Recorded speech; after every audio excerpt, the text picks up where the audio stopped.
Sebelumnya saya perkenalkan, nama lengkap saya Bermila Sanalmus, biasa disapa Mila, boleh panggil Mila, kakak Mila juga boleh.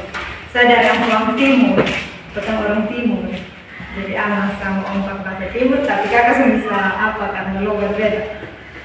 Jadi saya dari kampus yang Jepang, kami diberikan tugas untuk membuat video mengajar. Tadi sebenarnya mau mengajar Pak, tapi ternyata minta dikasasi. Nah, kasih materi beda dengan yang dikasih, jadi kakak sama mengajar. Baik, dari potong mengajar di sini, kita bahas materi tentang apa itu Alkitab. Potong sama-sama belajar tentang apa itu Alkitab. Tadi kan sudah dikatakan, adik-adik sudah latihan. Jadi mungkin ada kakak-kakak yang tahu tentang apa itu Alkitab. Ayo, masa susah pertama. Ayo. Dalam Alkitab itu berisi tentang firman Tuhan atau ajaran-ajaran. Nah, kalau di sini Alkitab adalah kumpulan tulisan suci yang diilahi oleh Roh Kudus.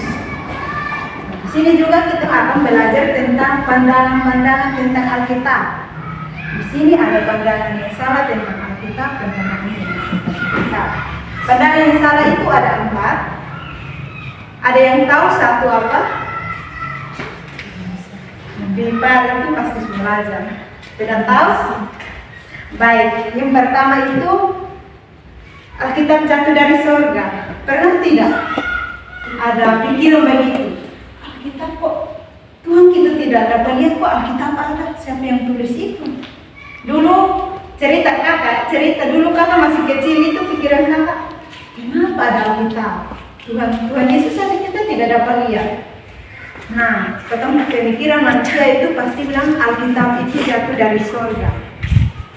Ketemu pikiran Allah yang berdiam diri di surga memberikan firman Tuhannya langsung turun dari surga. Tapi itu adalah pandangan yang salah, bukan. Alkitab itu bukan jatuh dari surga, tiba-tiba dia jatuh sonde. Dan yang kedua itu Alkitab adalah hanya buku rohani. Potong bilang ini Alkitab ini dia hanya berisi tentang rohani, hanya buku biasa sama. Tapi tidak, itu semua kisah Yesus ada di situ, kisah Allah itu semua ada di situ. Jadi kita belajar tentang kebenaran di situ. Yang ketiga itu Alkitab dianggap sebagai buku magis atau guna-guna sihir. Contohnya seperti orang meninggal. Orang meninggal itu pasti potong harus kasih dia Alkitab di dalam peti.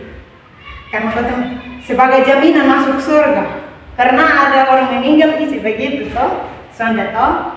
Ya namanya orang yang suka percaya berarti sonde. Terus ke malam-malam tidur tuh kita harus ambil Alkitab, kau simpen di dekat kepala. Biar jangan ada ganggu iblis atau apa. Kan takut pasti ke orang meninggal di mana. Kita takut harus pakai Alkitab. Itu pandangan salah teman-teman. Yang keempat, Alkitab bisa makan dengan Allah sendiri. Artinya memuja Alkitab sama seperti memuja Allah. Ini gejala umum karena manusia lebih suka memuja sesuatu yang nyata sehingga jatuh ke dalam penyembahan berhala. Kita memuja Alkitab ini seolah-olah nyata di Tuhan sehingga kita masuk dalam kita berhala juga kita tidak sadar. Nah, ini kan ada 4 pandangan tentang Alkitab itu yang salah. Termasuk dalam pandangan yang kedua itu pandangan Alkitab tentang yang benar. Yang pertama itu Alkitab ada buku yang berisi firman. Artinya ditulis oleh para nabi, orang bijak, rasul dan lain-lain. Iya, kita sudah tahu tadi, Potong bilang yang pandangan salah Alkitab jatuh dari surga. Sekarang masuk pandangan benar itu Alkitab itu ditulis oleh orang yang sudah dikasih Roh Kudus sendiri. Tuhan mempercayakan kepada mereka untuk menulis Alkitab itu. Mungkin dari pandangan Tuhan tuh mereka sudah terpilih mereka untuk menulis firman Tuhan. Nah kalau kayak kita yang tiap hari cerita orang munafik itu Tuhan sampai potong. Karena mau apa jadi kok tiap hari saya berkumpul di mana cerita orang munafik. Yang kedua, Alkitab adalah penyertaan Allah. Maka maksud penyataan ini adalah untuk berhubungan langsung dengan dirinya secara pribadi. Contoh, kalau teman-teman baca Alkitab, itu anggap saja teman-teman sudah berbicara dengan Allah sendiri. Berdoa, itu teman-teman sudah berkomunikasi dengan Allah sendiri. Itu dia punya pandangan. Yang ketiga itu Alkitab berisi kesaksian tentang perbuatan-perbuatan Allah. Dalam Alkitab ini saya juga tidak pernah baca pas habis kita. Contoh Injil Lukas, hanya baca setengah-setengah. Dalam semua firman Tuhan dari Perjanjian Lama, Perjanjian Baru itu sudah menceritakan, kalau Perjanjian Lama itu menceritakan tentang Allah. Dalam Perjanjian Baru itu pasti menceritakan tentang itu. Kelahiran, kebangkitan, kematian. Nah, kalau Allah itu pasti yang Perjanjian Lama menceritakan bentuk penciptaan dan segalanya. Di sini tadi ada yang gereja kok. Ini minggu-minggu apa? Minggu-minggu apa? Trinitas atau Tritunggal. Allah Bapa, apa? Allah Anak dan Roh Kudus. Nah, setiap itu di ketemu bahasa sehari-hari Tritunggal. Setiap tiga yang Tritunggal itu mempunyai tugasnya masing-masing. Allah itu bertugas untuk apa? Nah, di sini Allah dia berfungsi sebagai ciptaan. Dia menciptakan supaya dia mengutus anaknya untuk datang melihat. Allah melihat kita sudah jatuh dalam dosa, dia mengutus anaknya, yaitu Tuhan Yesus, untuk menyelamatkan kita dalam dosa. Setelah itu, mungkin dari Yesus tidak mampu Allah mengutus lagi Roh Kudus. Nah, Roh Kudus ini untuk buat apa? Setiap hari kita dalam begini pasti ada Roh Kudus. Percaya tidak? Kakak berdiri di sini juga pasti ada penuntun Roh Kudus. Kakak tidak bisa seolah-olah berdiri di sini. Kita manusia pasti tidak bisa. Nah, yang keempat, Alkitab menyatakan hubungan ketergantungan manusia kepada Allah. Itu artinya Alkitab dengan manusia, dengan pribadi kita sendiri, dengan Alkitab itu ketergantungan antara Allah dan manusia itu. Kalau kita mau tahu tentang Allah, berarti kita harus belajar di Alkitab. Semua kisah Allah itu ada di Alkitab. Kalau kita mau cari tahu, kita harus belajar. Mau tahu tentang Yesus itu seperti apa, dia pribadi seperti apa, kita harus belajar di Perjanjian Baru. Roh Kudus itu seperti apa, kita harus belajar di sini. Tidak mungkin, contoh kayak pendeta atau kakak nona yang sedang akan menuju ke pendeta, dia tidak langsung tahu tentang firman Tuhan, tetapi butuh proses, tahapan.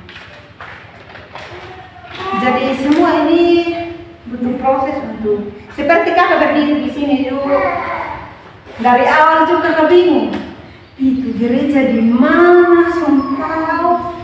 Nah, kakak kira dan bis, jadi kakak juga potong gas. Mau tahu naik pick up 1 hari antero belakang sakit mau muntah, tapi demi tugas kakak sampai peduli. Tahu jalan mau turun di mana dan masuk ke rumah di mana. Tahu gereja di mana. Tapi kita yakin di saat kita jalan pasti ada Roh Kudus di situ, ada Tuhan. Potong itu bersaudara. Di mata Tuhan itu pasti bersaudara. Tapi kalau di tentang sosial, pemerintah itu pasti dia tuh sama. Tapi kalau di Tuhan tuh sama. Mau kaya, miskin, mau cantik, ganteng, tetap ciptaan Allah. Tidak ada ciptaan lain. Percaya tidak? Jangan tidur sampai dia mengajar. Jangan iri. Yesus mengajar kita cari diri. Kita harus terima dengan keadaan. Contoh kayak kakak-kakak yang ada dapat hukuman, itu kan nanti semua sama. Itu sudah ya, itu kesalahan kembali ke pribadi. Kenapa yang lain bisa habis puasa pun tidak bisa? Itu pertanyaan yang selalu muncul. Kenapa? Bekum pribadi semua bisa. Beta juga harus bisa ke mereka. Adik-adik, kalau kau tahu masuk ke pemuda itu sangat berat.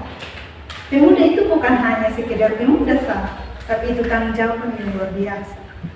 Dulu masih beta super malas kalau bilang pemuda sah. Masuk pemuda hilang. Soal tahu belajar mau nikah baru muncul. Itulah manusia. Kakak kampung tuh begitu. Kakak kampung tuh pemuda yang pasti sekali. Tapi kalau udah mau nikah nanti datang nikah. Nanti ibu begini, langsung tersinggung ada apa? Itu mau bilang namanya manusia jadi atau manusia di dalam pikiran. Ayat 1, terus belajar, jangan marah, saling membantu kan yang bisa tanya. Ini buat kemana? Tidak boleh malu, apalagi satu kampung. Nah, beta saja kemarin dari yang yang beta, tapi begitu beta bisa kenal adik-adik di sini. Dari yang sana beta bisa kenal bena kok. Bena gereja, pakai cuma kakak sampai ke gereja di mana tapi hari kakak ada di sini. Luar biasa sih. Mungkin terima kasih atas materi yang kakak berikan silahkan. Sudah malam jadi singkat padat dan jelas. Oke, terima kasih untuk teman-teman yang sudah mendengarkan kakak semua materi.